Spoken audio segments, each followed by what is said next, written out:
মজার একটা কাঁচাগোল্লা আজকে ঝটপট তৈরি করে নেব। এখানে কিন্তু 1 কেজি পরিমাণে কাঁচাগোল্লা হয়ে গেছে।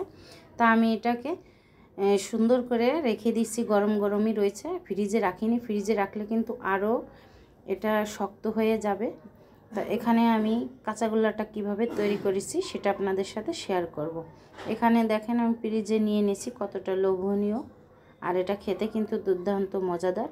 এখানে কিভাবে তৈরি করছি সেটা শেয়ার করব। এখানে দুধগুলা নিয়ে নিয়েছি 10 কেজি লিকুইড গরুর দুধ, 5 কেজি দিয়ে এখানে জাল করে ছানাটা তৈরি করে নিয়ে নিছি। তো 5 কেজি দুধের যে ছানাটা এখানে হয়েছে, ছানাটাকে দিয়ে যে ছাইকে নিয়ে নিলাম, দুধটা কাটিয়ে। তারপরে 250 গ্রাম চিনি, 250 গ্রাম পানি দিয়ে ভালো করে জাল দিয়ে ছানাটার ভিতরে ঢেলে দিয়ে 5 মিনিটের মতো রান্না করে নিলাম। দিয়ে দিলাম এর ভিতরে কিছু কিশমিশ। তা দিয়ে এখানে আমার ছানাটা একদম রেডি। একটা বাটির ভিতরে গরম গরম রেখে দিলাম 1 ঘন্টা।